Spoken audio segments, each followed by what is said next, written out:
Where is the true church? For centuries, people have sought to find the true church, the institution established by Christ himself to guide souls to salvation. This question is not merely academic. It is a matter of eternal importance.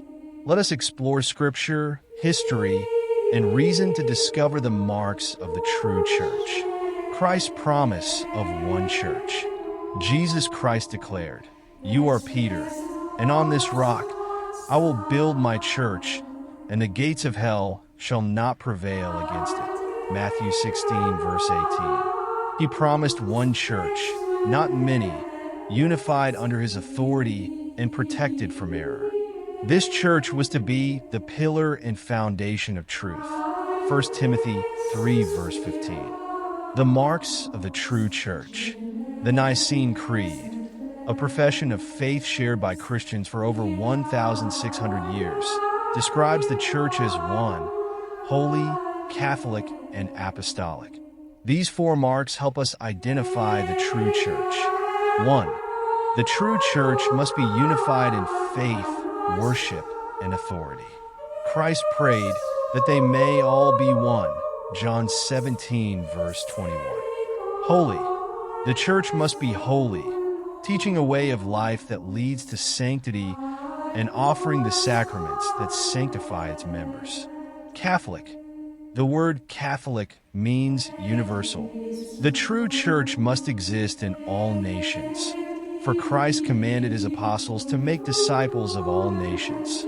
Matthew 28, verse 19. Apostolic. The church must trace its authority back to the apostles, who received their mission and authority directly from Christ. The church in history.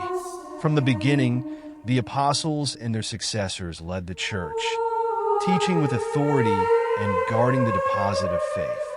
The early church fathers, such as Saint Ignatius of Antioch and Saint Irenaeus, affirmed the centrality of the Bishop of Rome, the Pope, as the visible head of the church. The Catholic Church alone can trace an unbroken line of succession back to Peter, the first Pope, and the apostles. Why not other churches? Many Christian communities claim to follow Christ, but they lack one or more of the four marks of the true church. For example, Protestant communities. While they hold to many Christian truths, they are divided into thousands of denominations, contradicting Christ's desire for unity. They lack apostolic succession and the fullness of the sacraments. Eastern Orthodox churches. While they have valid sacraments and apostolic succession, they are not in full communion with the Pope, whom Christ appointed as the chief shepherd of his church. John 21, verses 15 to 17. The Catholic Church, Christ's Church. The Catholic Church alone possesses all four marks of the true church. It is one in doctrine, governed by the Pope and bishops in communion with him. It is holy, as evidenced by its saints and the sacraments that transform lives.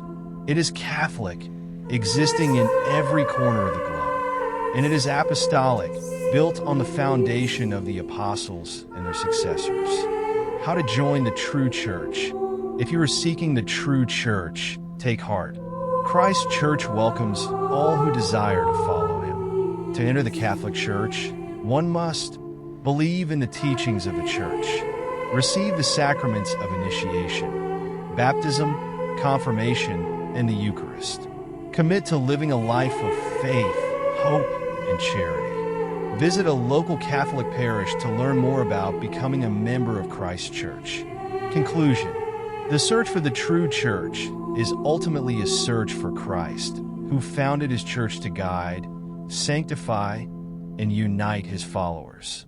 The Catholic Church, with its unbroken history, universal reach, and unwavering faith, is the true church of Christ. Come and see. The doors are open for you.